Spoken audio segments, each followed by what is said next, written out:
Hindi tayo pwedeng manuntok ng walang nasasaktan. Katulad niyan ng paglalaro natin ng apoy, malaki ang posibilidad na tayo ay mapasok kinatagalan. Ikaw kabarangay, naipit ka na ba sa isang komplikadong sitwasyon?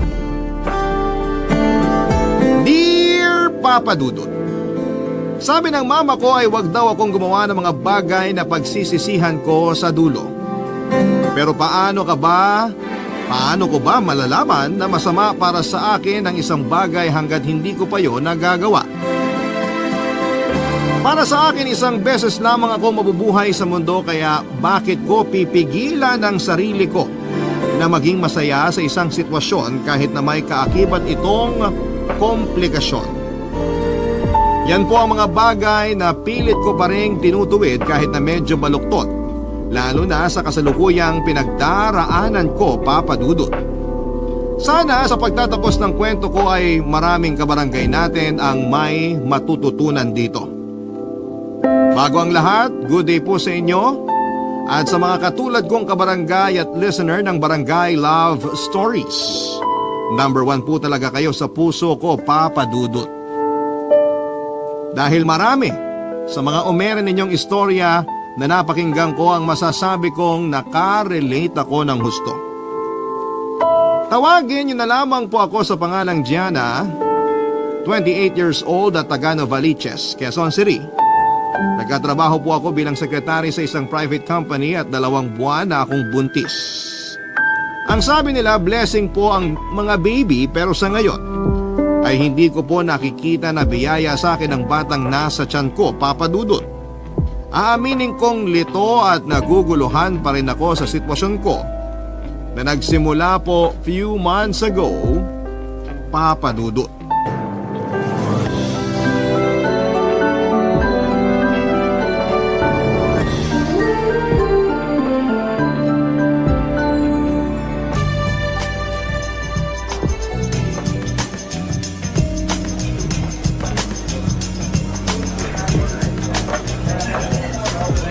Wow! Totoo ba to? Nandito tayo ngayon sa bar? Oo. Gusto mo sampalin kita para malaman mong hindi ka nananaginip? Grabe naman sa sampalin, bes. Parang di kaibigan, no? Nakaka-hurt ka ng feelings. Pwede ba tigilan mo yan? Umorder ka pa ng inumin, sagot ko. Wow! Sige, pero mamaya na. Di ko pa maubos yung iniinom ko eh. Hay, hina mo! Dati nung nag-aaral pa tayo, ikaw yung panayaya sa akin sa mga inuman. Pati ikaw yung pinakamalakas uminom. Huwag mo sabihing pinasa mo na yung corona mo sa akin. Napaka mo naman. Siyempre ako pa rin yung BFF mong malakas uminom. Pero ngayon kasi ayokong maglasing. Bilin kasi ng boyfriend ko, wag akong iinom ng marami. Yan talagang mga boyfriend na yan? Masyadong pakialamero. Hoy, hindi naman. Worried lang sa akin yung honey bunch ko. Kaya kinikilig ako. Alam mo ba? O sige, tuloy mo. Susungal-ngaling kita ng bote. Guard! May bayolente. Huwag ka na kasi magkwento tungkol sa boyfriend mo. Alam, nakaka-break lang nung tao tapos puro ka pa ganyan. Mag-usap na lang tayo tungkol sa investment. Alokin mo na lang ako ng insurance o di kaya kung ano-anong theory tungkol sa mga alien. Huwag lang yan, bes! Sorry na. Akala ko kasi hindi ka na-affected sa breakup nyo kasi nagbabar na tayo. Last week lang nagkukulong ka sa kwarto mo. Tumatawag pa sa akin mama mo kasi ayaw mo lumabas para man lang kumain. Last week yon, pero hindi na ngayon. So hindi ka na nasasaktan? Nasasaktan pa rin. Pero sino ba siya? Ano, habang buhay na lang ba ako magmumukmok kasi iniwan niya ako at pinagpalit sa babaeng mas pangit kaysa sa akin? Sa true rin naman. Huwag mo na siyang iyakan. Hindi siya worth it. Pinipilit ko, pero may times pa rin na nagagalit ako sa kanilang dalawa. Lalo na dun sa babae niya.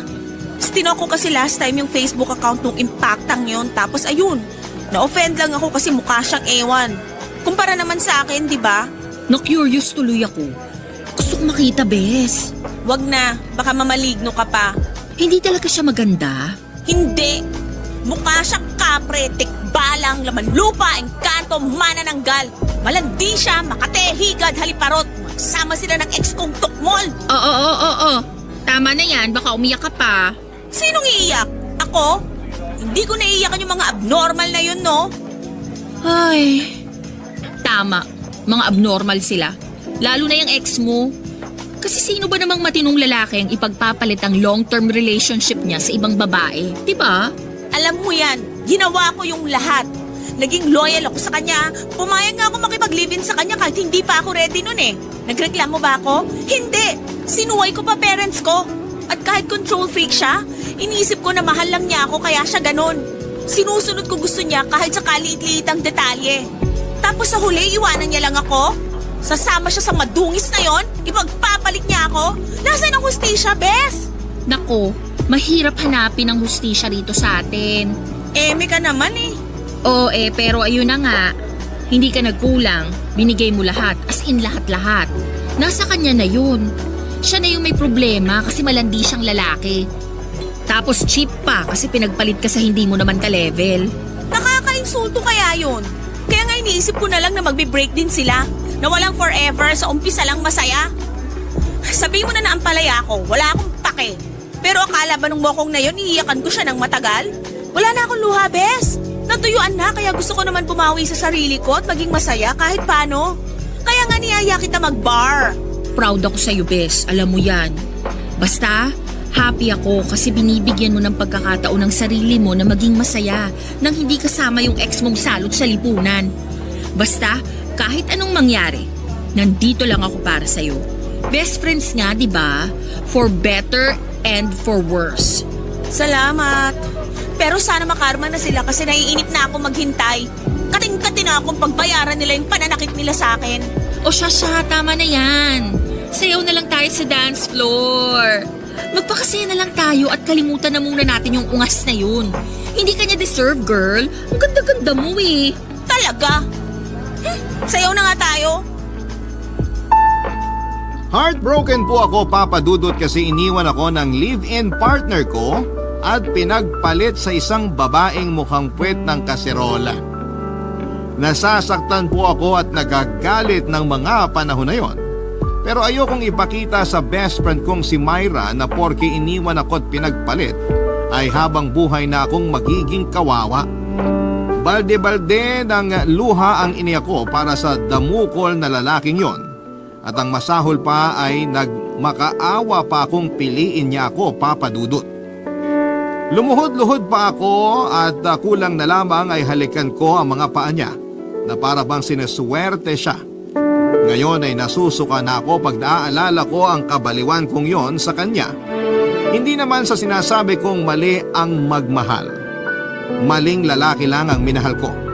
Maling-mali kasi na umasa ako na kami na hanggang sa dulo. Tapos ay bigla niya akong iniwan sa ere ng ganon-ganon na lamang. Kaya nga noong napagod na akong questionin ang sarili ko kung saan ako nagkulang, kahit ginawa at binigay ko naman ang lahat, ay tinigilan ko na ang pag-iyak sa lalaking yon, Papa Dudut. Pero yung lungkot at mga luha ay napalitan ng matinding galit at buot. Kung totoo ang impyerno, sana'y masunog sila doon ng babae niya. Kung totoo ang karma, ay sana'y paulit-ulit na layong maranasan para makaganti naman ako kahit papaano. Dahil sa pinagdaanan ko ay naging defense mechanism ko po yung kumilala ng ibang tao para hindi ako malungkot. Feeling ko kasi burden na ako sa best friend ko kahit na sinabi niyang nandyan lamang siya para sa akin. Kaya nga sinubukan kong tumayo sa sarili kong mga paa. Pumasok po ako sa tinatawag nilang hook-up culture, kung saan ay marami akong nakilalang lalaki at babae na kapwa ko ay naghahanap ng good time at panandaliang aliw. Isa na nga po doon si Boris, Papa Dudut.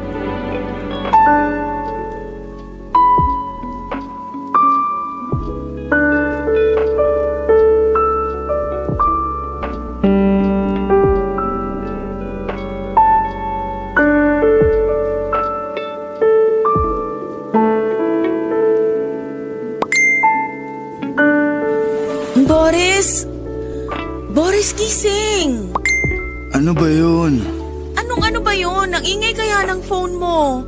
May kanina pa chat ng chat sa'yo. Tingnan mo na nga. Baka may emergency or what?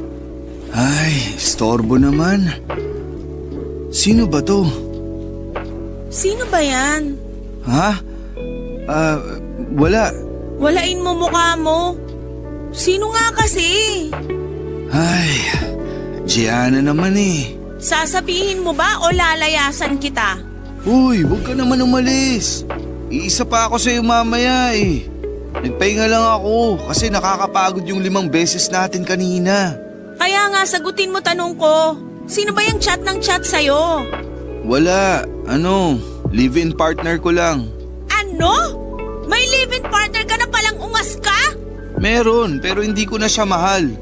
Kaya nga ako nakikipag-hook up sa'yo kasi ayoko na sa kanya. Wala naman talaga akong pakialam sa relasyon yung dalawa kasi wala naman tayong relasyon.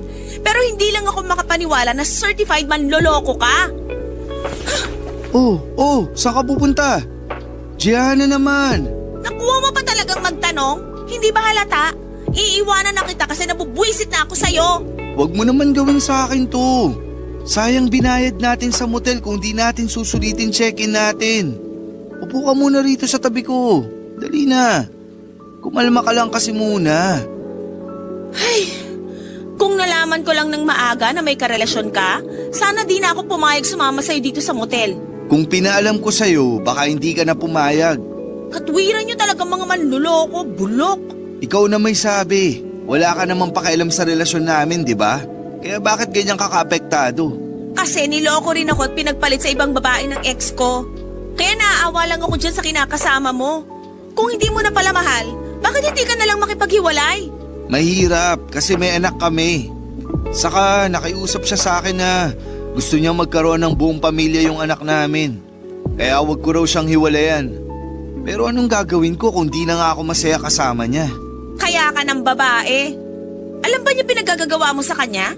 Feeling ko alam niya, pero hindi na lang siya nagsasabi. Doon pa rin naman ako sa inuupahan namin umuwi kaya wag na siya masyadong demanding. Curious lang ako ha. Total na pag-uusapan na rin natin. Curious saan? Sa inyong mga lalaki. Ano yung reason nyo? Bakit bigla-bigla na lang kayo na-fall out sa mga partner nyo? Maraming dahilan, pero ako kasi nawala na yung pagmamahal ko sa kanya. Kasi masyado siyang taklesa. Lagi niya akong tinatalakan. Daig pa niya nanay ko. Ni hindi nga ako napagsalitaan ng maaanghang ng sarili kong ina tapos siya kung ano-anong masasakit yung sinasabi sa akin kapag nag-aaway kami. Dahil lang doon? Nasaktan kaya ego ko. Apak na apak pagkalalaki ko sa kanya. For sure may dahilan kung bakit niya yun nasabi sa'yo. Kasi ganun kaming mga babae. Hindi kami nangaaway ng basta-basta. Talaga? Bakit kanina muntik mo na nga akong layasan at awayan? Dahil lang nalaman mong may kinakasama ako. Di ka ba nakinig? Naalala ko lang ginawa sa akin ng ex ko. Nakita ko siya sa'yo kaya nabwisit ako. Pero hindi ako yung ex mo. Magkaibang lalaki kami. At wala tayong relasyon para magalit ka sa akin ng ganun.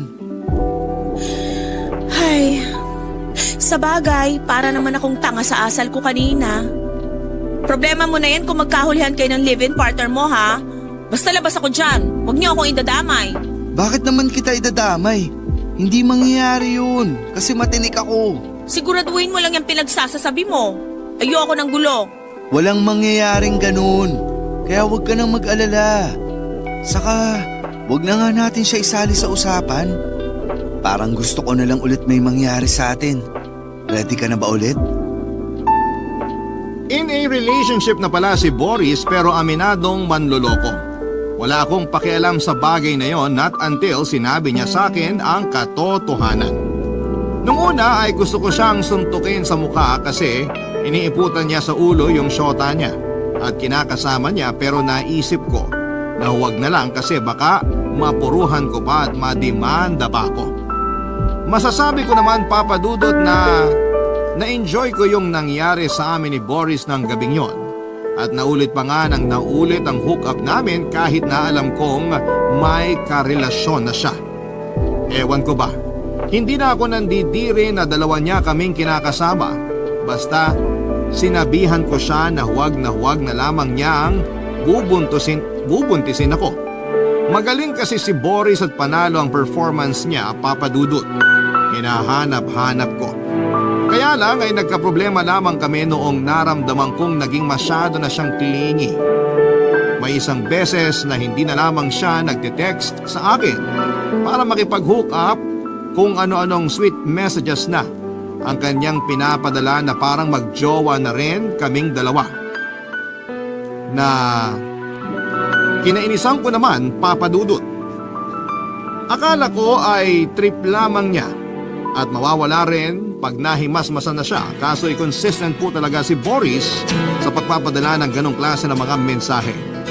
Ang malupit pa ay nagsabi siya sa akin na gusto niya akong ligawan. Anak naman ng teteng Papa Dudut, nakakaloka ang mga pangyayaring yon. Barangay Love Stories. Barangay Love Stories.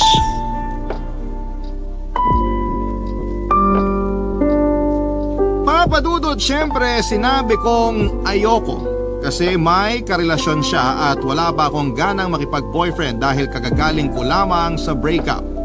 Pero parang tanga si Boris. Mapilit siya at sinabi niya sa aking handa siyang hiwalayan ang kinakasama niya para lamang sa amin at yun na nga po ang ginawa niya. Iniwan niya ang live-in partner niya at isang anak para sa akin, Papa Dudut.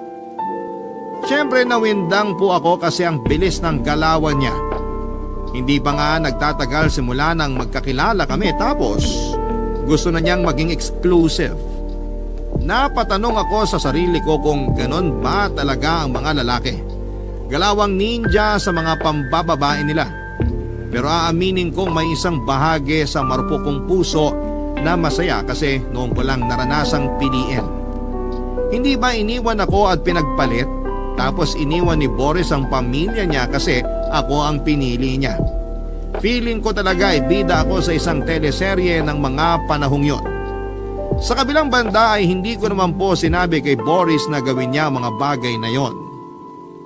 Vocal ako na ayaw ko pang pumasok sa panibagong relasyon pero hindi ko naman siya matanggihan kapag nagyayaya siyang may mangyari sa amin.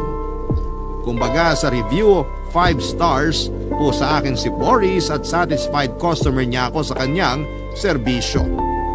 Nagbibingi-bingihan na lamang ako kapag ino-open niya ang tungkol sa estado ng relasyon namin pagkatapos may mangyari sa amin.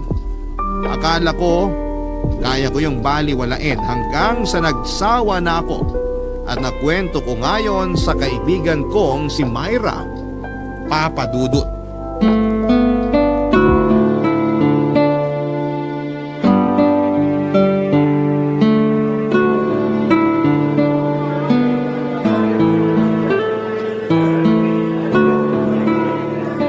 Seryoso ka ba talaga dyan? Saan? Sa sinabi kong nakikipag-hook up ako at ngayon meron ng lalaking obsessed na obsessed sa akin? Oo, dyan. At dyan pa sa lalaking yan. Ano nga ulit yung pangalan niya? Boris. My goodness, Bes. Hindi ko akalain na yan palang pinagagawa mo sa loob ng 1 linggong hindi natin pag-uusap. Correction. 1 linggo at 3 araw. Ganun na rin yun. Eh ano ba kasing masama doon? Marami naman gumagawa noon, di ba? No feelings attached, ika nga. Marami nga pero hindi ibig sabihin gagawin mo na rin. Malaki na ako, Bes. Hindi na ako teenager na dapat pagbawalan sa mga gusto kong gawin. Kaya ko na magdesisyon para sa sarili ko. Malapit na nga ako mag-30 eh. Kahit na. Paano kung mapahama ka dyan? Masalvage ka. Pinagsasasabi mo, okay lang ako oh. Kita mo bang may kulang sa body parts ko? Wala naman, di ba? Paano kung makakuha ka ng sakit? Sige nga. Ayos lang ako. Kaya ko sarili ko. Ginagawa mo ba yan kasi gusto mong maghiganti sa ex mong manloloko at nang iwan sa'yo? Ginagawa ko to para sa sarili ko. Para kalimutan siya. Sa lagay pipigilan ko na lang sarili ko na sumaya katulad niya. Eh nung nang babae siya di nga niya ako inisip. Kaya ba't ko siya iisipin sa panlalalaki ko? Saka wala na rin naman kami. Hiwalay na kami. Single na ako kaya wala na akong inaapakang ibang tao. Ay, maliban na lang pala dun sa kinakasama ni Boris. O kita mo na? Naging kabit ka pa? Excuse me, hindi naman kami ni Boris. Kaya paano ako magiging kabit? Sige nga. Pero may karelasyon pa rin siyang tao. Sana kung gaganyan ka lang din pala, doon na sa kapwa mo single, para wala na kayong masaktan. Sorry, okay? Bago lang naman ako sa hookup culture na to. Malay ko ba sa rules and regulations na yan? Basta ako, one night stand lang habol ko kay Boris. Kaso naulit pa nang naulit hookup namin kasi magaling talaga siya sa kama. Mas magaling pa siya sa ex ko na madalas pinipeke ko lang yung Huwag mo nang ituloy, Bes. Nakakaloka ka. Mas naloloka ako kay Boris kasi parang baliw na siya sa akin, Bes. Mantakin mo, hihiwalay niya yung live-in partner niya para lang opisyal akong ligawan? Sinabi mo ba sa kanyang ayaw mo maging exclusive kayo? Sinabi ko na. Para na nga akong sirang plaka kakapaulit-ulit sa kanya kaso ewan. Di ko alam kung tanga lang ba siya o nagbibingi-bingihan. Ang hirap ng sitwasyon mo. Gusto mo siya na ayaw mo. Paano mo naman nasabi na gusto ko siya? Kasi sabi mo magaling siya sa kama. Hindi mo naman siya babalik-balikan kung hindi ka nasasatisfy sa bagay na yun. Tama rin naman. Hirap lang kasi sa kanya bakit kailangan niya pang gawing komplikado yung lahat. Bakit hindi na lang kami maging magka-hook up forever? Sira, hindi pwede yung sinasabi mong forever. Ano? Hanggang pagtanda gusto mo para usan ka lang? Sakit mo naman magsalita. Masakit talaga ang katotohanan, Bes. Saka tama naman sinabi ko. Oo na. Pero sa ngayon hindi ko siya kayang bitiwan. Ayoko naman makipagkilala sa iba kasi paano na lang kung hindi nila mapantayan yung galing niya sa kama. Eh di sayang lang effort ko. Hindi ko akalain may ganyan ka palang side. Hindi na kita kilala. Pero sabi mo BFF pa rin tayo. For better or worse nga, di ba? Oo, kaya lang wag mo naman ipahamak ang sarili mo, Bes. Mamaya imbis na panandali ang aliw lang ang hanap mo. Makarma ka sa pinagagagawa mo. Gusto ko lang naman maging masaya. Kung kakarmahin pa ako dahil lang sa bagay na yon, aba, maawa naman sa akin ang universe. Hindi ko yun deserve.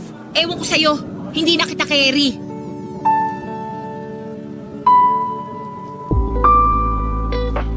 Sa huli ay nag-decide po ako na hindi kitain si Boris kasi nasusura na ako sa kanya.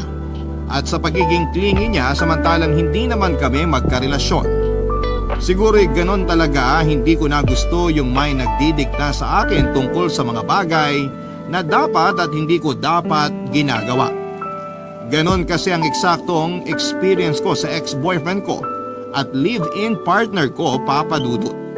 Kumbaga, dinumero ang mga galaw ko sa kanya, ultimo pagsusuot ko ng mga damit na hindi naman masyadong sexy ay nakikialam siya. Siyempre, inintindi ko yon dahil mahal ko at akala ko ay pinoprotektahan lamang niya ako. Pero kunwari lang pala ang lahat dahil niloloko na niya ako at ginagawa niya lamang yon para manipulahin ako. Kaya nagkaroon na rin talaga ako ng trust issues. Kaya naman po si Boris, kahit na may itsura, matangkad, mabango at magaling sa kama, pero pagdating sa pinansyal na aspeto ay masasabi kong katulad ko lamang siya na hamak na isang empleyado. Nagtatrabaho sa isang construction firm sa Mandaluyong si Boris. Above minimum ang kita niya pero maliit pa rin kasi nakwento niya sa akin na perang madalas nilang pinagtatalunan ng dati niyang kapartner.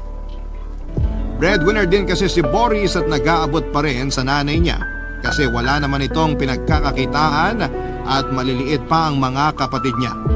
Yung iba nag-aaral pa nga tapos siya yung panganay. Wala na silang tatay, maagang sumakabilang bahay. Kaya nga naiintindihan ko yung ex niya kung bakit wagas makapag-demand sa kanya. Lalo na kasi na mukhang kontento na si Boris sa kita niya tuwing kinsenas at katapusan. Tapos red flag pa siya kasi kulang na nga yung perang nakalaan para sa pamilya niya. Nakuha niya pang mambabae. Kapal ng mukha, grabe. Kaya naman iniwasan ko na siya, Papa Dudut, at tiniis kong hindi makipagkita sa kanya para maramdaman niyang ayoko na. Pero may isang beses na hinahanap ko talaga yung katawan niya at kung paano niya ako paligayahin. Pansamantala lang na natigil ang hook-up namin noong meron akong nakilalang bagong lalaki. Si Clark, Papa Dudut.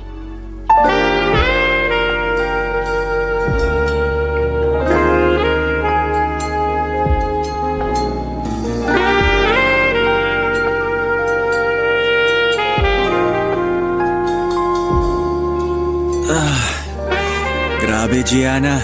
Galing mo. Suko ako sa'yo. Magaling talaga ako. Sinabi ko naman, di ba? O kita mo ngayon, sumuko ka. Sorry, di ako naniwala agad kasi akala ko puro ka lang salita. Yan tayo eh.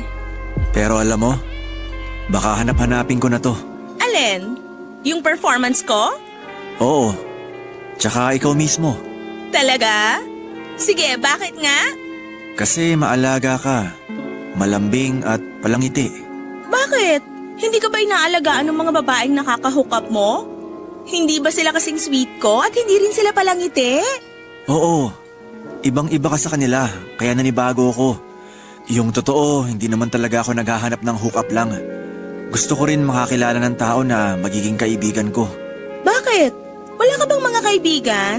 Meron, pero hindi ko naman sila laging nakakausap at nakakasama. Bakit kasi hindi ka nalang mag-girlfriend? Wala pa akong babaeng nakikilala na mamahalin ko kaya single pa rin ako hanggang ngayon. Sa bagay, mas mabuti na rin enjoyin mo pagiging single mo kasi kapag nagka-jowa ka na, hindi mo na magagawa yung ganito. Ikaw ba? Talagang hook up lang habol mo sa isang lalaki? Oo. Feeling ko kasi hindi pa ako ready pumasok sa relasyon. Hindi pa ako handang masaktan kasi kagagaling ko lang dun, no? Maawa naman ang kalawakan sa puso ko. Di pa nga naghihilom tapos may darating na naman para wasakin to. Kung ano man ginawa sa iyo ng ex mo, isa lang masasabi ko. Siraulo siya. Tumpak! Para sa akin, hindi kanya deserve. Lalo na kung wala ka naman ginawang masama sa kanya. Pero ikaw pa tong ginawa niya ng masama. Hindi ko alam kung ba't may mga lalaking ganyan. Nasa kanila na yung perfect na babae, nakuha pang mambabae. Wow! Ngayon lang ako nakarinig ng ganyan mula sa isang lalaki, ah. Gusto ko kasi pag nagka-girlfriend ako, siya lang yung mamahalin ko. Sa kanya lang ako titingin. Hindi ako maghahanap ng ibang babae. Talaga lang, ah? Kaya mo yun? Kasi parang wala na akong kilalang lalaki na hindi nagtataksil sa mga jowa o kinakasama nila. Bakit? Ganon din ba papa mo? Ha? Ewan ko, siguro. Kasi may ilang beses din sila nag-away ng mama ko tungkol sa pagiging babaero ni papa. Pero di naman sila umabot sa puntong naghiwalay sila kasi mas nanaig daw yung pagmamahala nila. Parang ewan. Hindi na ako naniniwala sa love na yan simula nung lokohin at pagmukain akong tanga ng ex ko. Totoo na walang forever. Paano kung sabihin ko na kapag ako naging boyfriend mo, hinding-hindi mo mararanasang masaktan, kagaya nung ginawa sa'yo nung mokong mong ex? Pinagsasasabi mo?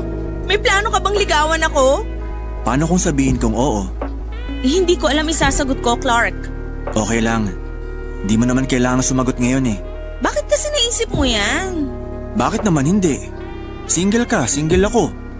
Unless may ibang nagkakagusto sa'yo. Wala no, single ako. Eh di mabuti. Wag na nga muna nating pag-usapan yung tungkol sa bagay na yan kasi kakikilala pa lang natin.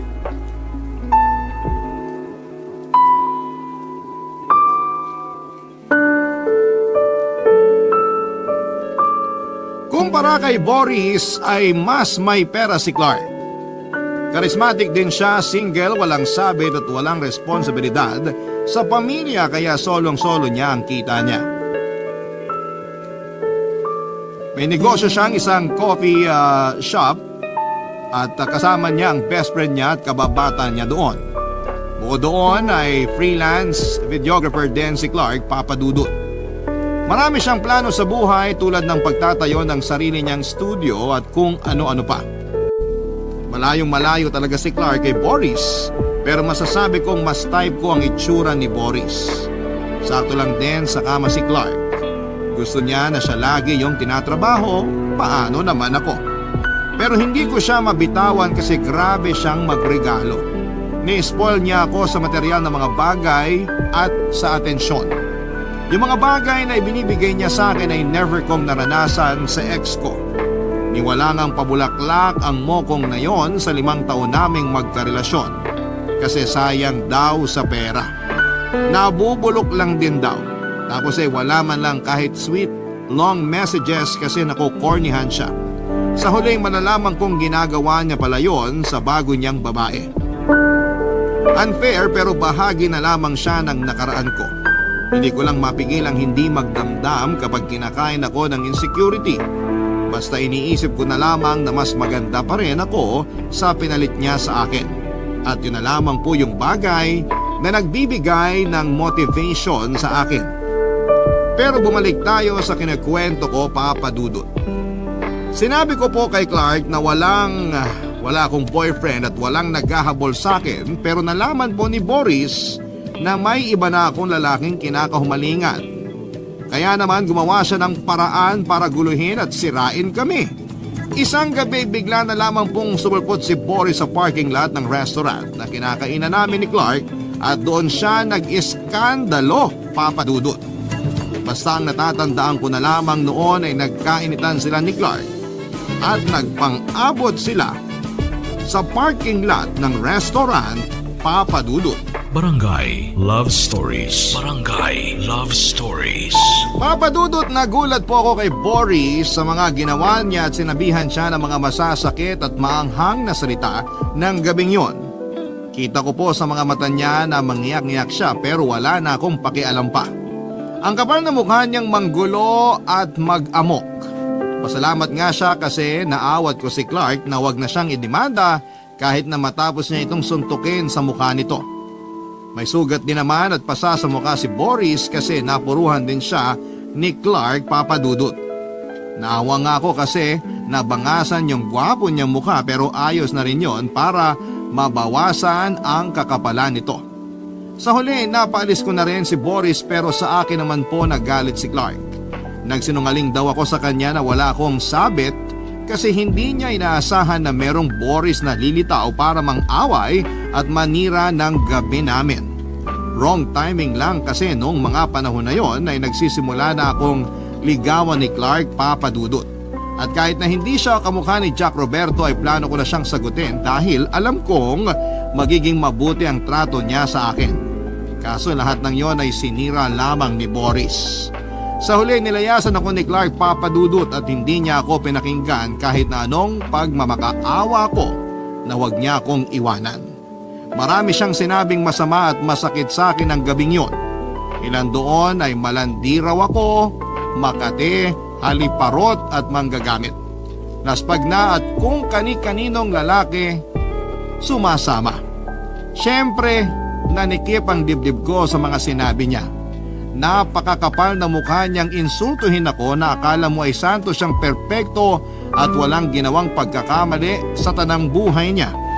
Hindi ko na po alam ang mararamdaman ng mga panahon na yon kasi nagkahalo-halo na.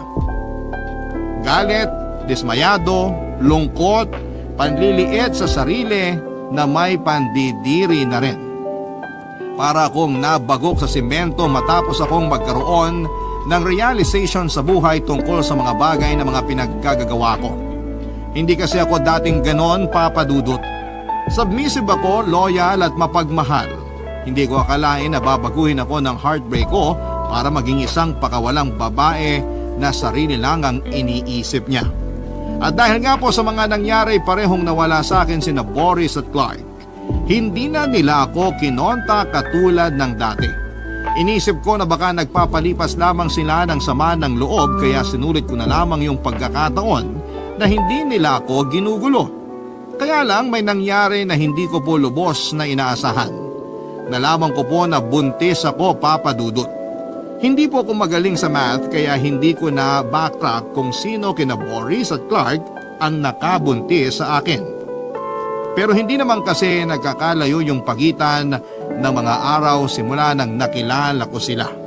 May times na pinagsabay ko pa nga sila lalo na noong nabore ako sa performance ni Clark. Kaya nakipagkita ako kay Boris kinabukasan para makipag-hook up. Kaya hindi ko talaga alam kung sino sa kanilang dalawa ang ama ng anak ko. Si Clark po kaagad ang unang pumasok sa isipan kong kontakin pero cannot be reached siya. Nataranta na po ako ng mga panahong yon kaya kinailangan ko si Boris. Mabuti na lamang dahil pumayag siyang makipagkita sa akin ng mga panahong yon, Papa Dudut.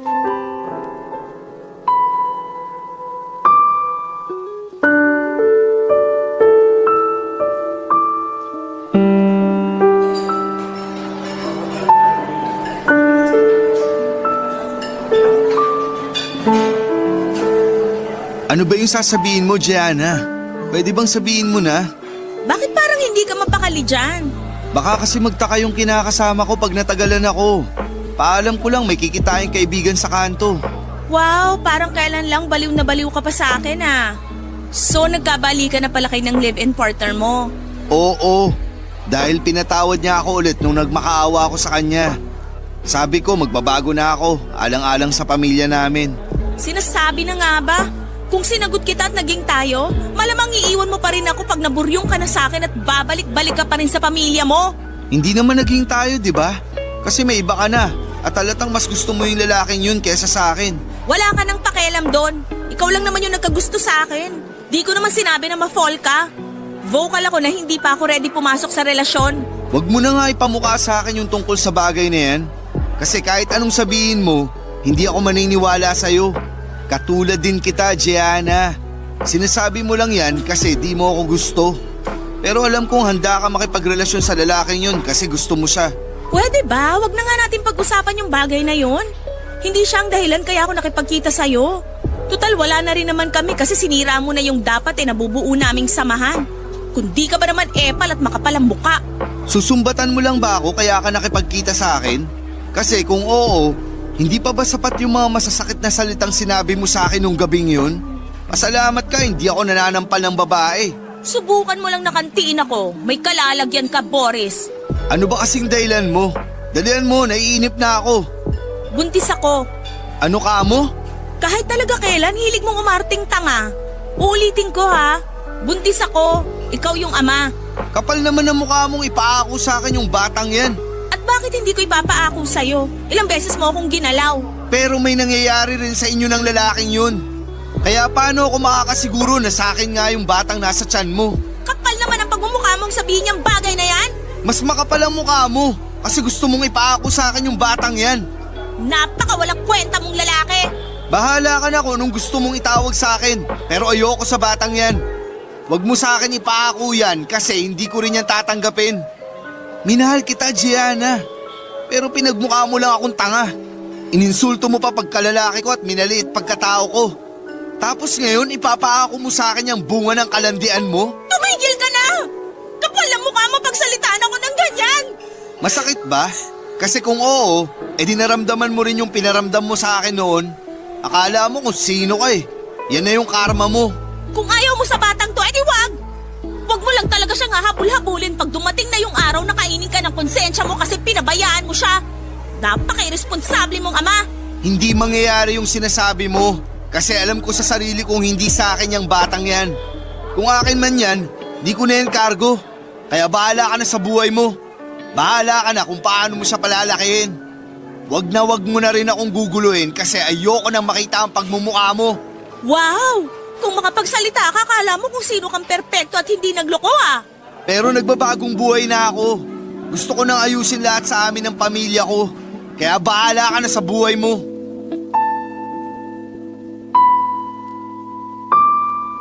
Hindi po ako makapaniwala na ganon lamang akong binitawan ni Boris matapos niyang magkandara pa sa akin at habol-habulin ako noon. Ang kapal pa ng mukha niyang sabihin na gusto na niyang ayusin ang buhay niya kasama ang dati niyang karelasyon nung nagkabalikan na sila. Kaya hindi na niya ako kayang pangatawanan kahit na anak pa niya ang dinadala ko, Papa Dudut. Muli po akong nakaramdam ng insulto at panliliit sa sarili. Agad na nagbalik sa akin yung mga araw na hindi ako pinili ng ex ko at iniwan ako para sa ibang babae. Yun kasi ang eksaktong pinaramdam sa akin ni Boris ng mga panahon na yon. Gusto ko sanang magmakaawa sa kanya pero hindi ko na ginawa pa. Sa isip ko kung ayaw niyang akuin ng bata ay kay Clark na lamang ako lalapit dahil meron din namang posibilidad na siya ang tatay ng baby sa tiyan ko. Kung saan-saang simbahan na ako nagdasal para lamang maging kay Clark ang ipinagbubuntis ko. Kasi kung sakaling sa kanya nga ang anak ko ay may chance na ulit na matuloy yung naudlot naming relasyon. Kumpiyansa po ako na mapapatawad niya ako at babalik yung dati niyang amor sa akin dahil magiging isang pamilya na kami. Kaya nga ginawa ko ang lahat ng paraan para makontak siya kahit na inabot pa ako ng ilang araw. Grabe naman kasi si Clark. Blinak ako sa lahat ng social media at nirestrict sa mobile number niya. Parang wala kaming pinagsamahan. Pero sa huli nakausap ko pa rin siya, Papa Dudut.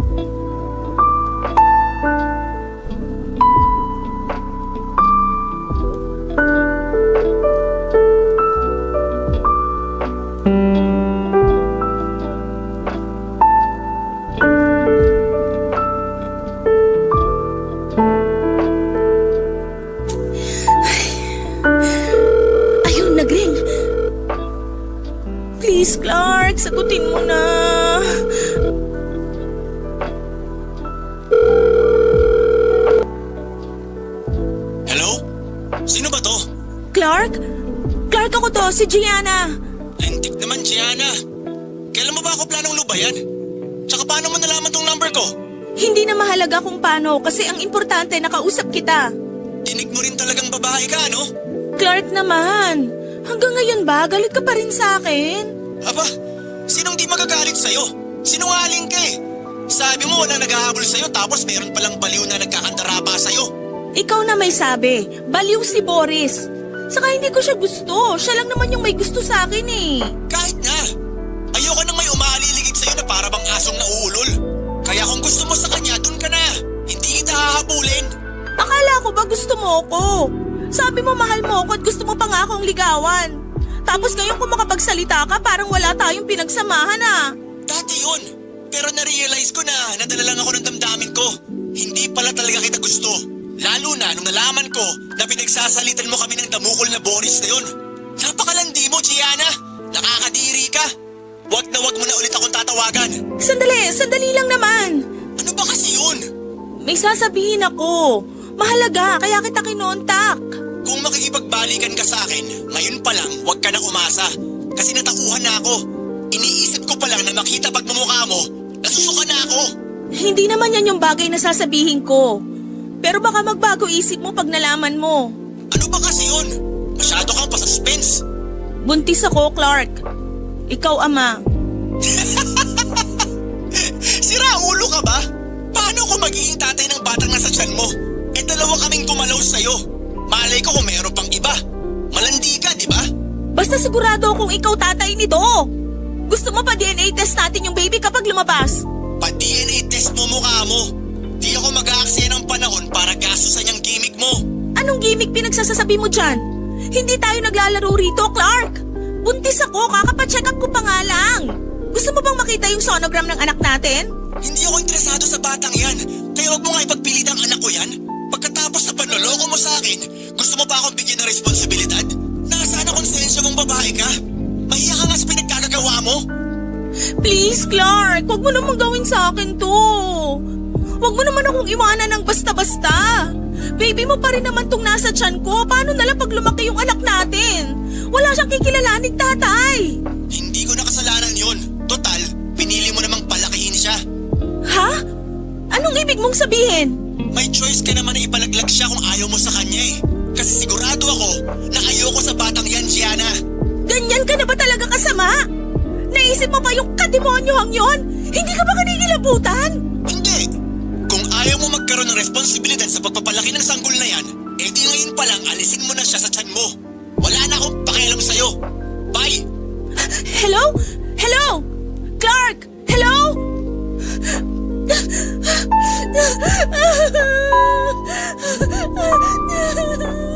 Hindi ko na po na-contact pa si Clark ng mga sumunod kong attempt na tawagan siya Papa Dudut.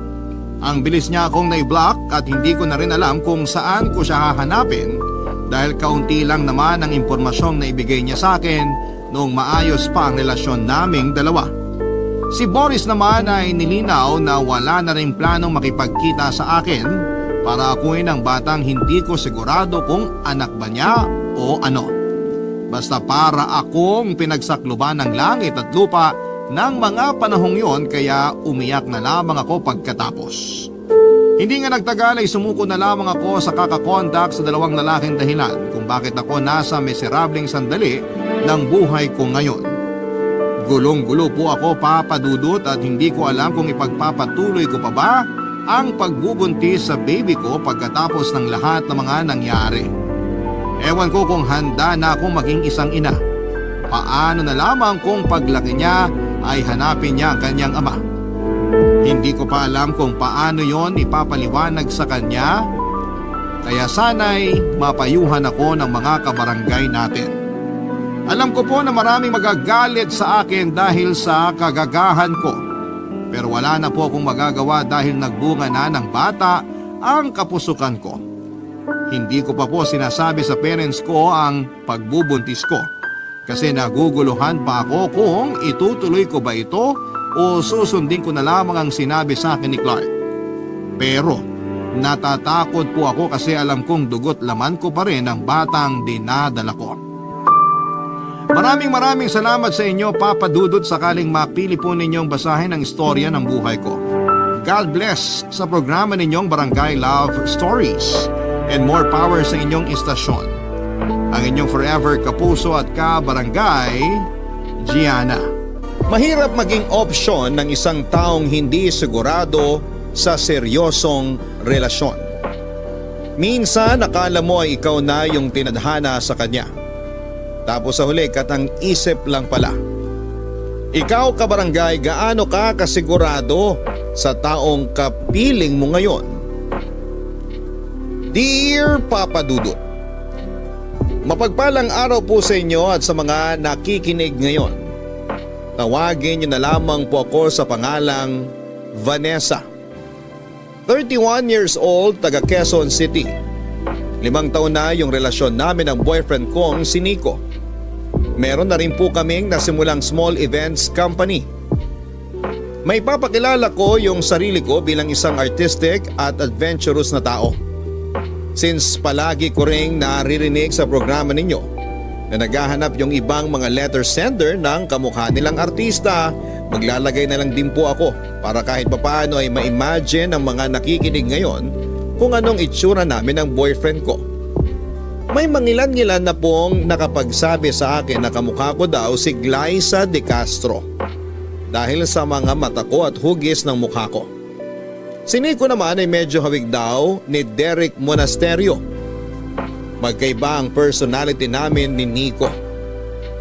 Logical at business-minded siya, samantalang ako naman ay emotional at artistic. Sa negosyo namin siya yung utak at ako naman yung puso. Kampante na kami sa isa't isa, Papa Dudut.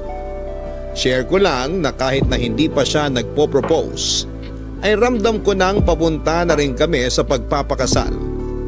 Magkasundo na ang pamilya namin, hindi naman po sa nagyayabang pero masasabi ko na po na nang panahon na yon ay financially stable na kaming dalawa at handa nang magkaroon ng pamilya sakaling gustuhin na namin. In fact, tuwing may reunion, isa yon sa palaging naitatanong sa amin. Kung kailan kami magkakaanak at kailan lalagay sa tahimik at bumuo na ng sarili naming pamilya. Noong nagkaroon ng isang yoga at spirituality event na pinaghandaan namin, isa sa features na nasabing event ang libreng hula gamit ang tarot cards, Reiki healing at kung ano-ano pa. Mukhang masaya magpahula gamit ang tarot cards, pero hindi naman ako nagpapaniwala sa mga ganon. Pero dahil nga nasa event na rin naman ako ay napagkatuwang kong magpahula. At sa palagay ko, yun na rin ang simula ng paggambala ng tahimik kong buhay, Papa Dudut.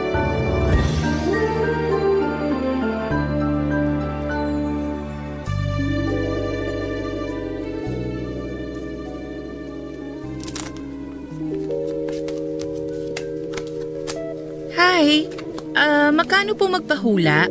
First time mo bang magpahula? Opo, first time ko lang. Gusto ko lang pong subukang magpahula. Sige. Pero magkano nga po?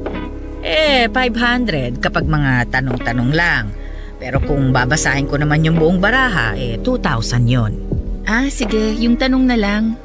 Sige, maupo ka muna. Ano ba yung tanong mo? Hindi ko rin po alam eh. Yung madalas na tinatanong sa akin tungkol sa pag-ibig. Marami rin nagtatanong tungkol sa trabaho o sa kinabukasan. Ganun po ba? Ano kaya? Sige, ano na lang. Kailan ako ikakasal?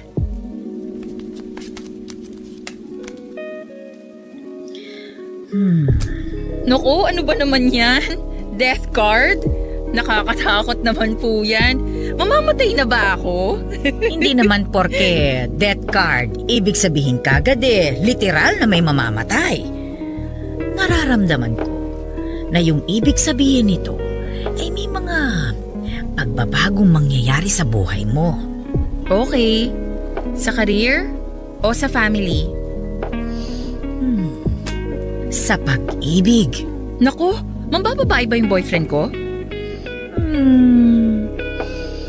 Mas nararamdaman ko na enerhiya mo ito at sa tingin ko, ikaw yung malalagay sa posisyon na kailangan mong mamili.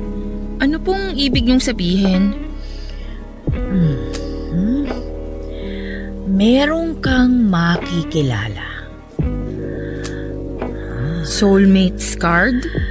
Itong darating sa'yo, matagal mo nang kakilala. Pero sa buhay na ito, ngayon pa lamang kayo magkikita. Ilang mga nakaraang buhay na kayong nagkikita at meron din na hindi. Pero sa lahat ng yun, hindi kayo nagkakatuluyan. Siya ang soulmate mo. Paano ko po siya makikilala? Unang pagkikita nyo pa lang, malalab at first sight na kayo sa isa't isa. Magugustuhan nyo na ang isa't isa. Matangkad siya, malapad ang mga balikat, moreno, at pareho kayo ng mga interes at mga pinagdaanan sa buhay. Paano niyo po nalaman? Ay, joke lang po. Sorry. Alam kong hindi lahat naniniwala sa hula. Pero wala rin namang pilitan ito. Nasa inyo kung maniniwala kayo. Naku, na-offend ko po yata kayo. Pasensya na po talaga ha. Biro lang po yun. Walang kaso sa akin yon kasi ikaw naman yung lumapit sa akin Kung ano yung lumabas sa mga baraha, hindi ko na kontrolado yun. Naiintindihan ko naman po. Kaya pasensya na talaga kung nagbiro pa ako ng ganon. Huwag ka nang mag-alala, Iha. Ayos lang yun. Basta't yung trabaho ko lang ay manghula. Kayo pa rin yung may kontrol sa magiging kapalaran ninyo. Salamat po. Pero, Iha, payo lang ito ha. Pag dumating na sa puntong kailangan mo nang pumili, pag-isipan mo nang mabuti.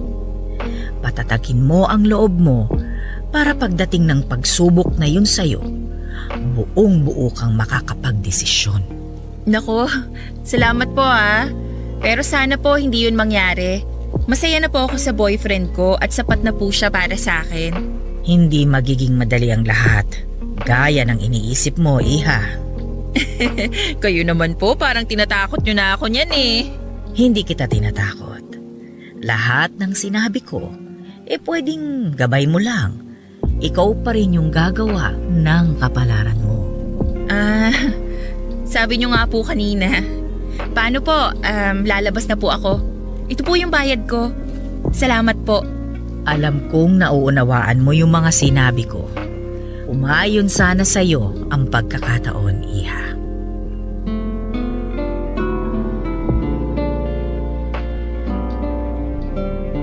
Papadudot pinagkibit balikat ko na lamang yung mga sinabi sa akin noong manghuhula ng panahon na yon. Hindi ko naman kasi talaga gustong seryosohin yon, lalo na't hindi naman talaga ako naniniwala. Kesa naman magsayang ako ng oras at magpanggap na naniniwala talaga ako sa tadhana ay hindi ko na lamang yon masyado pang inisip. Medyo nakalimutan ko na nga rin yung mga sinabi ng manghuhula matapos lang ang ilang araw. Nagpatuloy yung buhay ko. Tuloy-tuloy ang pasok ng mga kliyente sa aming events company at masaya naman kami ni Nico. Hindi lang dahil pareho kaming nakikinabang sa negosyong yon, kundi nandun din yung puso naming dalawa. Mahirap din naman at nakakapagod pero masasabi kong sulit naman ang bawat oras na ginugugol namin sa napili naming negosyo. Makalipas nga ang isang buwan, magpapasko noon, nang hindi ko inaasahang magpo-propose na sa akin si Nico. Sinagot ko rin naman kaagad siya at tinanggap ko yung alok niyang kasal. Medyo madamdamin pa nga noong binigay ko yung matamis kong oo sa kanya. Pero dahil din sa hindi inaasahang trahedya sa pamilya, namatayan kasi si Nico ng malapit na kamag-anak. Ilang linggo lang matapos yung proposal niya kaya inatras muna namin yung kasal. Wala namang masama kung susundin namin yung pamahiin lalo na't marami pa naman kaming oras para sa kasal. Hindi naman yun naging problema sa amin. Ang mahalaga na lang ay engaged na kaming dalawa, Papa Dudut. Naisip pa nga namin na mas makakabuti yon para mapag-ipunan pa namin ang mga gastusin dahil malaki yung mga angka namin. Kapag malaki yung naipon naming budget, mas marami kaming maibitahang kamag-anak kung sakali. Hanggang sa nakakuha kami ng isang medyo malaking out-of-town project mula sa kaibigan ni Nico para sa 5th anniversary ng kumpanya na pinagtatrabahuhan nito. At dahil sa Iloilo gaganapin yung event ay bumiyahe kami ni Nico papunta roon a few weeks bago yung event. At doon ko na nga nakilala yung tao na unti-unting magpapabago ng pananaw ko pagdating sa tadhana.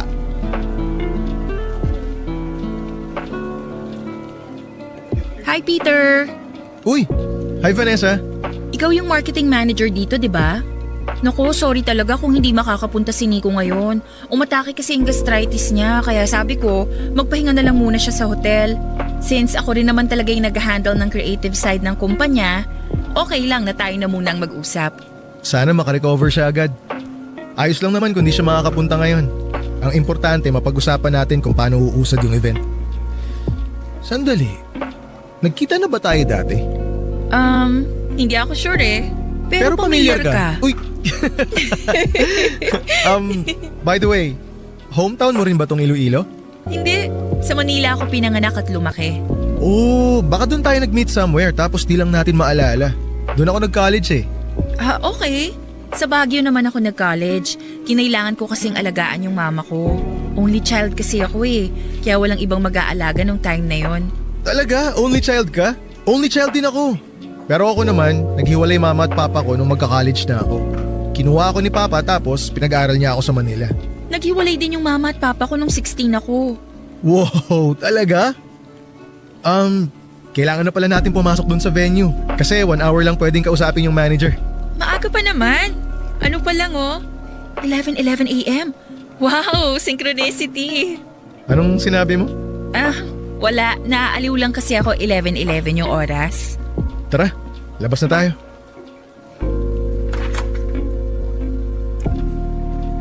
Nga pala, anong meron sa 11:11? Sale sa mga online shopping platform? Palabiro ka rin pala. Pero seryoso, ano nga? Well, bukod sa angel number daw yon, tapos nauso rin yung mga crush-crush na yan, parang sinasabi nung synchronicity na yon na, you're the one I'm wishing for. Oh, ba't parang natigilan ka? Ha? Wala. Wala lang yon. Huwag mo akong pansinin. Tara, bilisan na natin maglakad.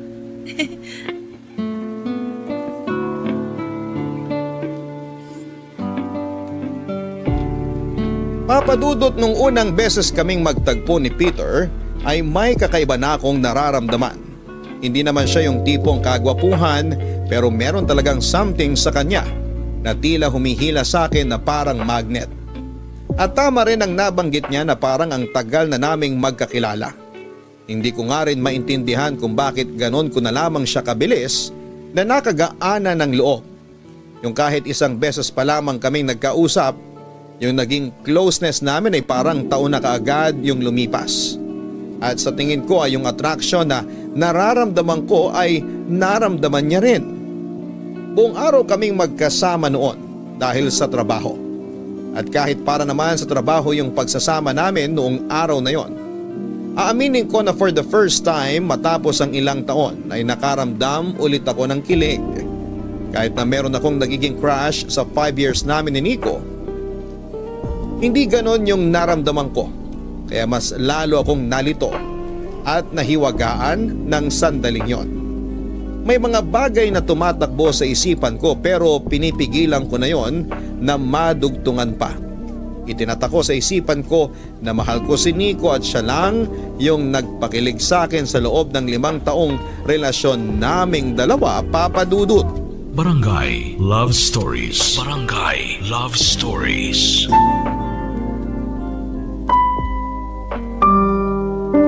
Papadudot aminado ako noon na hindi lang simpleng kilig yung nararamdaman ko. Noong nakasama ko si Peter, tingin ko ay mas malalim pa yon doon. Hindi rin kami yung romantic na parang high school, kundi kilig na parang tumatagos sa buong pagkatao ko. Alam kong mali na maramdaman ko yon habang kami pa ni Nico. At hindi lang basta kami kundi engaged na. Konting kembot na lang at ikakasal na kaming dalawa. Pero hindi ko alam kung bakit parang sinusubok ako ng tadhana. Hindi ko maipaliwanag, Papadudot. Pero sa buong araw na magkasama at magkausap kami noon ni Peter, feeling ko ay may nabuksan sa aking puso't isipan. Parang napuno ako ng liwanag at ligaya. Parang ang mundo ay napuno ng mahika. First time ko kasing maranasan yung ganong feeling sa tanan ng buhay ko. Ayaw ko mang aminin pero ang totoo, mas matindi ang kilig na bumabalot sa aking katawan noong araw na yon kesa sa kilig na nararamdaman ko sa buong pagsasama namin ng taong malapit ko nang pakasalan. Ang ganda pala dito sa Iloilo, no? May urban area, may nature, may music and arts. Meron din naman sa ibang lugar pero iba pa rin yung feeling pag nandito talaga. Ano bang mas trip mo? Sea person ka ba o mountain person? Ayoko sa dagat. Mas gusto ko yung mga bundok o bukid. Ako rin, mas gusto ko yung mga yan. Feeling ko may phobia yata ako sa tubig eh. Pakiramdam ko kasi para ako malulunod kapag nakakakita ako ng dagat. Mas gusto ko rin yung mga puno-puno, tapos hiking, ganon. Siguro may experience ka na muntik ka ng malunod nung bata ka pa. O baka hindi ka marunong lumangoy kaya ka takot sa dagat. Nakuha mo. Hindi nga ako marunong lumangoy. Ikaw ba? Anong kinatatakutan mo? Parang ganun din. Medyo takot din ako sa dagat kasi hindi ako marunong lumangoy. Tsaka takot din ako sa mga uod, bulate, mga ganun. Ganon? Hina mo naman. Wala ka pala eh. Aray! Nakakainis ka. Uy, kakakilala pa lang natin, nananakit ka na. Sama yun. Che, ikaw naman kasi. Uy, alam mo, parang ang saya mag-hiking dito. Wow! Bilis magbago ng mood ah. Ay, sandali lang. Uy! Grabe ka! Bigla-bigla ka namang lumiliko. La, bakit bigla tayong napunta dito sa rough road? Sorry. May naalala lang kasi ako. May papakita ako sa'yo. Ang dilim naman dito. Dito lang banda madilim. Paglagpas natin ang daan na to, maliwanag na. Makikita mo. Malayo pa ba? Malapit na tayo.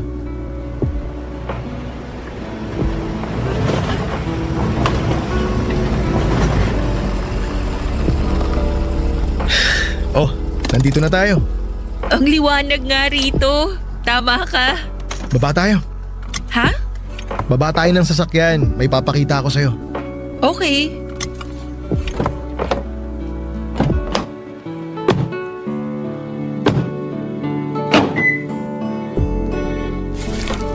Daan-daan sa paglakad ha. Ito yung gusto kong ipakita sa'yo. Oh my gosh! Ang ganda! Secret spot ko to. Dito ako pumupunta pag malungkot ako. O kaya pagka gusto kong tumakas sa mundo. Ako lang ang nakakaalam nitong lugar na to. Pero ngayon, alam mo na rin. Dalawa na tayo. Yung mga ilaw sa baba parang mga star. Ang galing! Sa umaga maganda rin dito. Yung mga bahay na nakikita mo, ang liliit lang.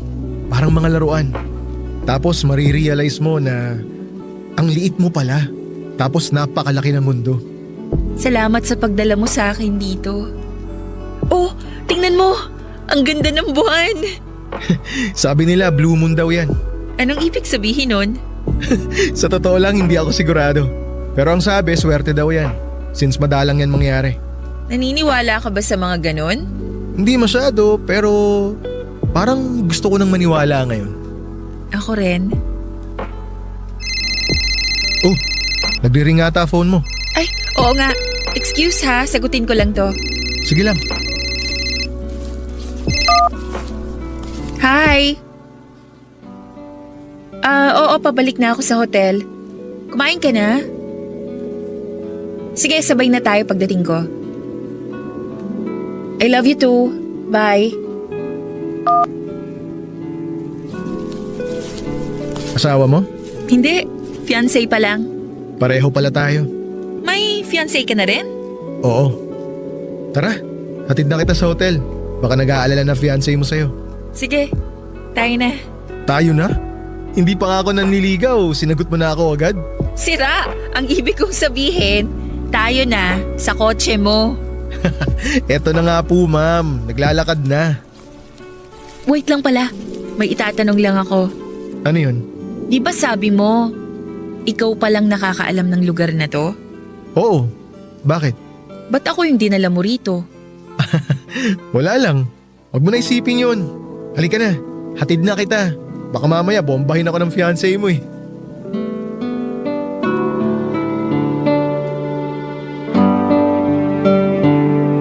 Mula umaga hanggang gabi, magkausap kami noong araw na yon, Papa Dudut. Medyo na-late pa ako nang balik sa hotel kasi nga ay bigla akong dinala ni Peter sa isang secret spot niya. Isang lugar na espesyal para sa kanya. At aminin ko na hindi ko yon inaasahan. Sino ba ako para dalhin doon? Sa pakiwari ko ay hindi pa kami gaanong ka-close ni Peter ng panahon na yon. Sa tagal ng kwentuhan namin habang nasa biyahe papunta sa hotel na tinutuluyan namin ni Nico, doon na nagkwento si Peter tungkol sa fiancé niya. Sa tingin ko ay nagulat siya noong nalaman niya na may fiancé na ako. Tulad ng pagkagulat ko noong malaman ko na meron na rin siya. Kahit na hindi namin sabihin, pareho naming inakala na single pa ang isa't isa. Ang weird kasi, parang sinadya namin na buong araw iniwasan na mapag-usapan ang tungkol sa mga status namin. Nang matapos yung araw na yon, pakiramdam ko ay matagal na kaming magkakilala. Sa dami ng napagkwentuhan naming dalawa ay halos makilala na namin ng lubos ang isa't isa. Yung parang ang gaan lang ng feeling namin ng time na yon. At doon ko na nga ulit naalala yung hula sa akin noong tarot reader. Tumayo ang balahibo ko noon noong ma-realize ko na matangkad pala si Peter, moreno, malapad ang balikat at pareho kami ng mga pinagdadaanan sa buhay. Napaisip ako kung siya nga kaya ang soulmate ko na sinasabi ng manghuhula. Pero nang sumunod na araw ay nagbago ang dynamics namin ni Peter. Bumuti na kasi ang pakiramdam ni Nico kaya nagkakilala na rin sila. Kami naman ni Peter ay biglang parang naging platonic. Pero nandun pa rin yung mga sandaling nagkakahulihan kami ng tingin. Tapos ay iiwas din. Sa point na yon ay naisip ko kung totoo nga kaya yung nararamdaman ko o baka ako lang talaga ang nakakaramdam noon. Isang araw bago yung flight namin ni Nico pabalik ng Maynila. Kakatapos lang namin ang meeting noon nang matsyempohan ako ni Peter sa may Museo Iloilo along Bonifacio Drive.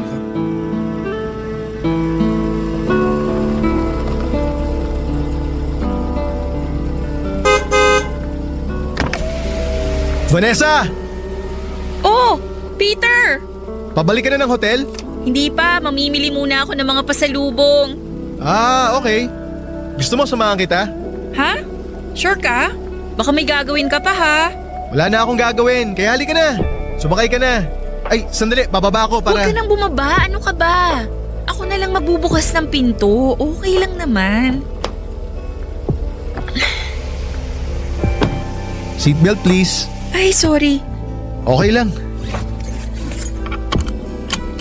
Yan. Nga pala, bukas na flight nyo? Oo eh. Baka pala pumunta ako ng Manila next month. Sana pwede tayo magkape pag bakante. Sure, gusto ko yan. Ay, wait lang ah. Kukuha lang ako ng tissue. Meron ka kasing pintura sa kaliwang tenga. Punasan ko ah. Ha? Hala, ako na. Ako na lang. Ako na, pinupunasan ko na eh. Sige na nga.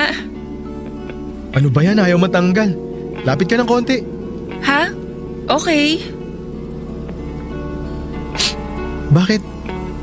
Bakit pati yung amoy mo pamilyar? Ikaw rin.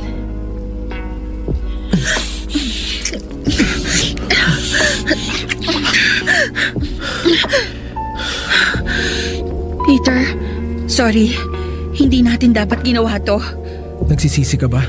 Hindi, pero... Hindi ko rin pinagsisisihan. Kaya hindi mo kailangan mag-sorry.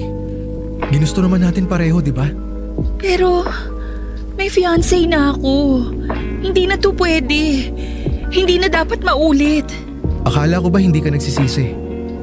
Alam ko rin naman na malito pero mamimiss talaga kasi kita ng sobra. Mamimiss din kita. Sobra.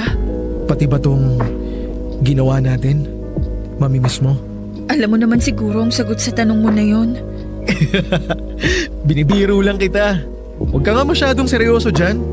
Huwag mo na lang isipin yung nangyari. Ha? Okay lang ba yon? Ha? Okay. Akala ko lang kasi... wag na nga. Huwag na nating istressin mga sarili natin sa pag-iisip ng kung ano-ano. Enjoyin na lang natin tong temporary escape natin. Temporary escape talaga? Bakit? Hindi ka ba masaya sa buhay mo ngayon? Masaya naman. Pero mas naging masaya pa ngayon. Ganon? Paano mo naman nasabi? Di ko alam Basta bigla ko na lang naramdaman yun. Alam mo, gets kita. Ganyan din kasi ako ngayon pero Pero ano? naguguluhan ako. Di ko nga alam kung tama ba na ma-feel ko yung ganong saya. Mas maluwag kung magiging malaya ka sa nararamdaman mo. Pero mas maganda kung aalis na tayo. Kasi di ba magsha-shopping ka pa? Oh my gosh, hala! Feeling ko nakarating na tayo sa pupuntahan natin. Ano ba itong nangyayari sa akin? Alam mo, mas mabuti talaga na samahan kita. Mukhang kailangan mo nang makakausap Huwag kang mag-alala. Di ko gagawing boring yung mga oras na kasama mo ko. Sure ka ba talaga? Baka mamaya... Mamaya, uuwi na rin tayo. Yun. Sira ka talaga. Tara na nga, mag-drive ka na. Aba, demanding Girlfriend? Ah, ganon? Ikaw... Biro lang.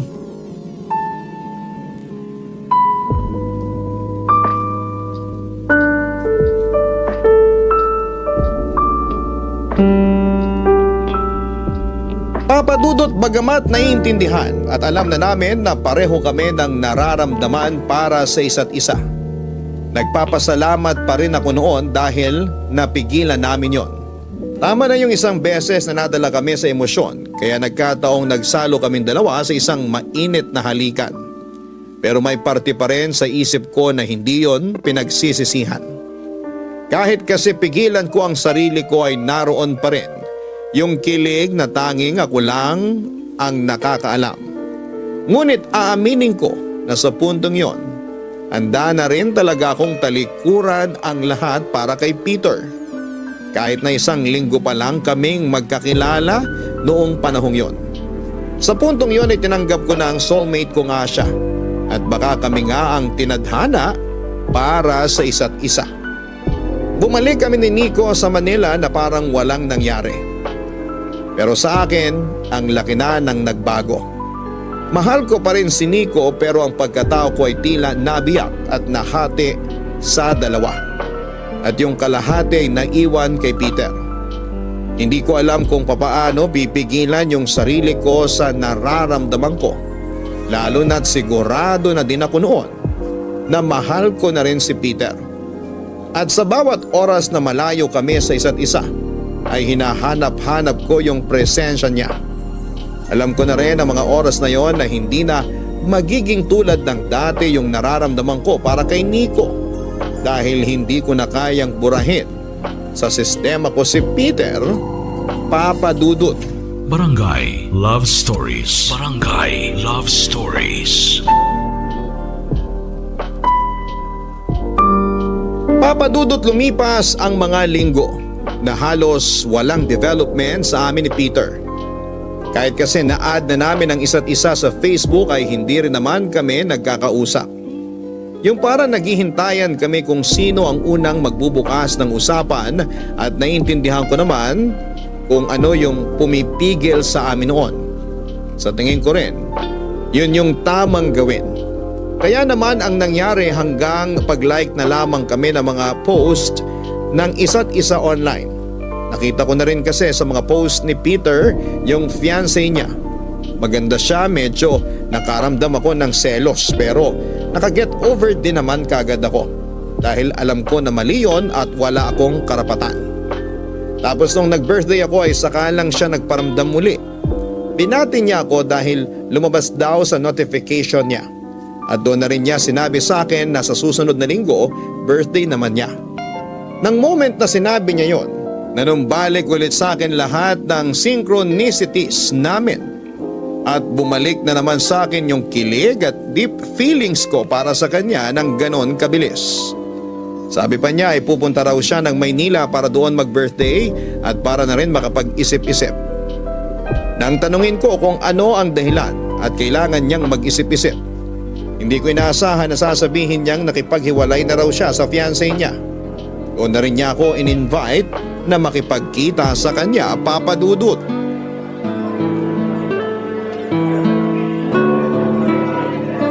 Buti na lang dito mo ako dinala sa Manila Bay Area. Matagal ko lang gustong pumasyal dito eh. Nga pala, salamat at kinita mo ako. Bakit naman hindi? Magkwento ka. Kumusta ka naman? Okay naman ako. Actually, okay na. 2 weeks ago, masakit pa eh. Pero ngayon, magaan na. Feeling ko tama lang din yung naging desisyon ko. Wala akong pinagsisisihan. Ikaw yung nakipaghiwalay? Oo. Kasi alam ko namang may mali na eh. Kaya ayun, ako na yung nagkusa. Kesa naman patagalin ko pa tapos ang ending, masasaktan lang din naman siya. Bakit? Paanong masasaktan? Anong ginawa mo? Sabihin na lang natin na naramdaman ko na lang na hindi ko na siya mahal. Parang na-fall out of love ako bigla. Akala ko nga nabibigla lang ako eh. Baka kailangan lang namin ng time na magkasama. Pero wala na talaga eh. Yun na yun. Pero nag-hold on pa rin ako ng mga ilang linggo. Sinubukan kong labanan yung nararamdaman ko. Pero hindi siya maalis-alis eh. Pakiramdam ko, may iba na akong gusto. Feeling ko, in love na ako sa ibang babae. Sino? I mean, kanino ka na in love ngayon? Vanessa, hindi na ako magpapaligoy-ligoy pa. Alam ko na wala na akong masyadong oras para patuloy ko pang itago to. Pero simula nung nakilala kita, nung nahalikan kita, nung mga sandaling nagkasama tayo, hindi ka na nawala sa isip ko. Ako? Nung una kitang makita, iba na yung pakiramdam ko. Akala ko simpleng crush lang na mawawala rin paglipas ng mga araw. Pero alam din naman natin na hindi na tayo mga bata para sa simpleng crush lang.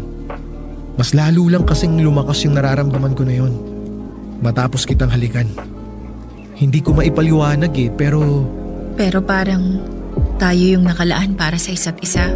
Oo, ganun nga. Kayo pa rin ba ni Nico? Oo, May balak ka bang iwan siya? hindi ko alam, Peter. Tatanungin kita ngayon, Vanessa. Kasi gusto ko namang galing mismo sa bibig mo yung sagot. Pareho ba tayo ng nararamdaman sa isa't isa? Mahal mo na rin ba ako? Oo. Oo, mahal na rin kita. Pero mali ito eh. Maling-mali. Ikakasal na kami ni Nico. Kung mahal mo na rin pala ako, di makipaghiwalay ka na sa kanya. Niloloko mo na lang siya.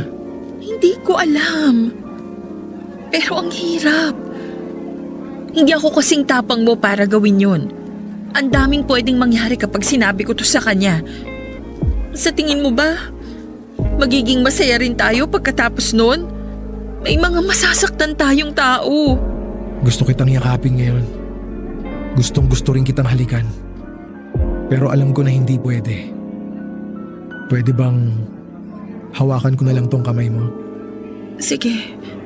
I'm sorry Vanessa pero hindi ko lang mapigilan itanong. Pwede ba kitang halikan ngayon? Ano? Nasa public place tayo. Kung ganun, di wag tayo dito. Pero saan naman tayo pupunta? Alam kong alam mo yung ibig kong sabihin. Alam kong nakuha mo yung sinasabi ko. Pero kung alanganin ka, maiintindihan ko. Basta gusto ko lang malaman mo na mahal kita. Yun yung sigurado ako. At pasensya ka na talaga, hindi ko lang mapigilan yung sarili ko na iparamdam sa'yo kung gaano kita kamahal. Hindi ko talaga alam kung tama pa ba itong gagawin natin. Alam mong mali ito pero natatabunan yung takot ng pagmamahal mo para sa akin. Kaya parang tama na rin. Pasensya ka na. Ayaw sana talaga kitang ilagay sa sitwasyon na to pero baka kailangan mo nang mamili. Kailangan ko ng oras, Peter. Ayoko pang magdesisyon sa ngayon. Please, sana naman maintindihan mo yon. Okay, sige. Maghihintay ako kung kailan ka magiging ready. Hihintayin kita, Vanessa. Hihintayin ko yung magiging sagot mo.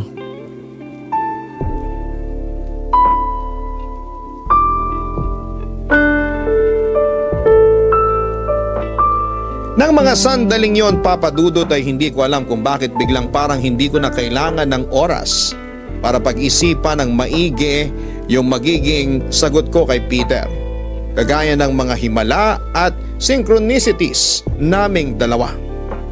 Sa hindi inaasahang pagkakataon na tila inadya rin ng tadhana ay biglang dumating ang nakababatang kapatid naman ni Nico sa lugar mismo kung saan kami nag-uusap ni Peter. Handa na sana akong magbigay ng sagot sa kanya noon pero parang natauhan ako at bigla ko naalala ang fiancé ko na si Nico. Pakiramdam ko tuloy ay pinaglalaroan ako ng tadhana noon. At sinusubukan ako kung mas dapat ko bang sundin ang puso ko o dapat ko nang tigilan ang ginagawa ko. Pero naging mapangahas ako. Alam ko na pwede akong mahusgahan ng mga nakikinig ngayon dahil sa katangahan kong yon at pag-cheat sa fiancé ko. Pero halos hindi ko na rin makilala ang sarili ko. Kahit ako, noong panahon na yon ko lang din napagtanto na kaya ko palang gawin yung mga ganong bagay. Nang gabi bago bumalik si Peter sa Iloilo ay niyaya niya ulit akong makipagkita. At sa pagkakataong yun ay sa hotel na tinutuluyan na niya kami tumambay. Nag-inuman kami sa bar sa lobby ng hotel. Nag-enjoy kami na parang pareho kaming single ng mga sandaling yon. Hindi ko na naisip si Nico at yung pinaplano naming kasal. Bago ko pa mamamalaya na ilasing na kami noon. At ganito nga yung nangyari, Papa Dudut.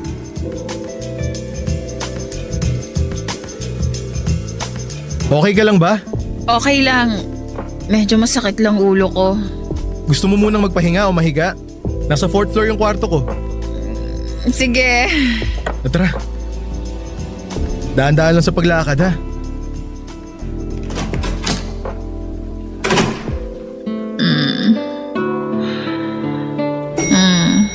Ito na yung elevator. Pasok na tayo. Okay. Buti malapit lang tong elevator paglabas ng bar nitong hotel. Oo nga. Gusto ko na talagang humiga. Nasusuka ako. Parang binibiyak yung ulo ko. Nahihilo na ako. Pakapit nga, please. Kapit ka lang. Tsaka hawak din naman kita. Huwag kang mag-alala. Ako nang bahala. Kung gusto mo nga, kahit buhatin pa kita eh. Tapos bridal style, ganon. Pwede naman. Basta paninindigan mo ako. Saka na pag nabuntis na kita. Di ba dapat ako magsabi niyan? Oh, nandito na tayo. Sandali, bubuksan ko lang yung pinto. Tara sa loob. Alalayan na kita. Dahan-dahan. Upo ka muna sa kama. Mukhang nalasing ka talaga. Dito ko na lang kaya matulog. Peter, hindi pwede. Magpapahinga lang ako sandali tapos alis na rin ako maya-maya. Okay, ikaw ang bahala. Pero sige, magpahinga ka na muna dyan. Okay. Okay lang ba kung tabihan kita? Sige.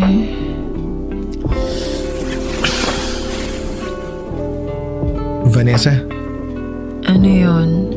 pwede ba kitang halikan? Please. Okay.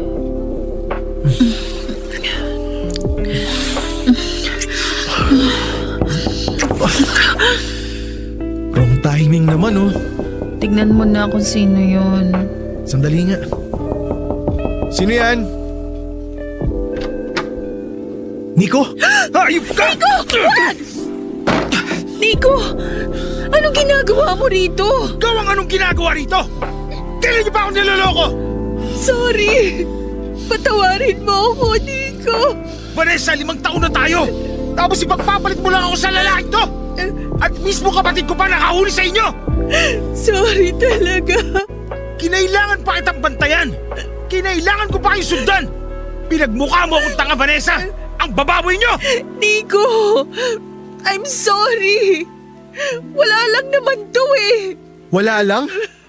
Anong ibig mo sabihin wala lang? Sumasagot ka pang hayop ka! Kapal din ang mukha mo! At talagang umaasa ka pa na may ibig sabihin ang ginagawa nyo! Nico! Wow! Nahiya ka! Mapapalik ka ng hayop ka!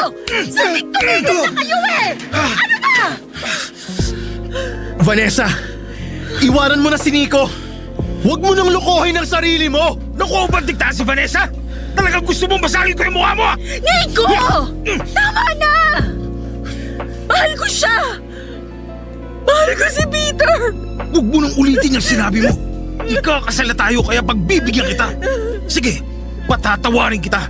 Bibigyan kita ng 1 buwan para tanggalin sa sistema mo itong walang yan lalaking to. Pagkatapos nun, tatanggapin ulit kita. Nico! Ayusin mo yung sarili mo. Hihintayin kita sa labi. Ano yung eksena mo kanina, Vanessa? Di ba sabi ko sa'yo, hiwalayan mo na siya? Tingnan mo yung nangyari. Hindi ko siya inaasahan kaya nasaktan niya ako. Hindi ako nakabawi. Nasaktan niya tayong dalawa. Anong plano mo ngayon? Iiwan mo na ba siya? Pwede ba? Tingilan mo muna ako ng kakatanong mo niyan. Huwag muna ngayon. Nakita mo naman kung anong nangyari, di ba? Tapos gusto mo agad na makapagdesisyon ako? Hindi ako robot na walang pakiramdam. Hindi ito madali sa akin dahil nagkamali ako. Ako yung may kasalanan. Pero mahal na mahal kita. Handa akong panindigan ka. Kaya rin kitang pakasalan, Vanessa. Basta piliin mo lang ako. Nasabi ko na, di ba? Kaya please, huwag muna ngayon. Kailangan ko nang umalis. Ihahatid na kita. Hindi! Kaya kong mag-isa. Kailangan kong mapag-isa.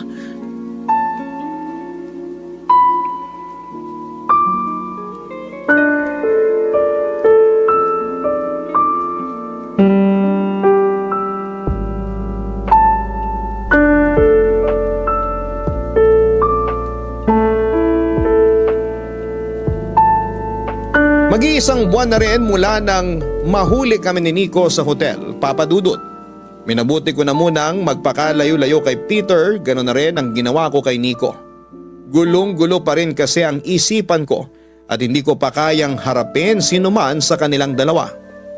Sa ngayon ay nandito ako sa nanay ko sa Baguio para makapag-isip-isip. Ngunit palapit na rin ng palapit ang deadline na ibinigay sa akin ni Nico. Kailangan ko nang mag-decide matapos ang palugit na ibinigay niya. Kasi bukod sa relasyon namin ay nakataya din ang kahihiyan ko. Maswerte lang ako na pinili pa rin ni Nico na pagtakpan ang nagawa kong kasalanan sa kanya. Pero aaminin ko na mahal ko pa rin si Peter, Papa Dudut. Pero simula nang mangyari yung pagkahuli sa amin ni Nico ay unti-unti na ring tinalo ng takot yung nararamdaman ko para sa kanya. Takot na baka nabulag lamang ako sa kanya. Baka nadala lang sa mga ipinapakita niya sa akin tuwing kasama ko siya. Baka mali talaga na pinapaniwalaan namin na soulmates kaming dalawa. Isa pa, pag nagkataon, natatakot din akong sabihin sa mga kaibigan at mga kamag-anak namin ni Nico na hindi na namin itutuloy pa ang kasal. At higit sa lahat ay paano kung pagsubok lang pala ang mga nangyari. Pero si Nico naman pala yung talagang gusto ko at mahal ko. Litong-lito na po ako, Papa Dudut. Sana po ay matulungan ninyo ako. Sa ngayon hanggang dito na lamang po muna ang sulat ko. Nais ko rin pong sanang humingi ng payo sa mga nakikinig. Naintindihan ko na pwede akong mahusgahan ng iba. Pero handa akong makinig sa mga opinyon ng bawat isa. Inanda ko na ang sarili ko bago ko pa isulat ang kwento ng pag-ibig ko. Handa na rin ang aking pagkatao bago pa ako magpa siyang ibahagi ito sa Barangay Love Stories.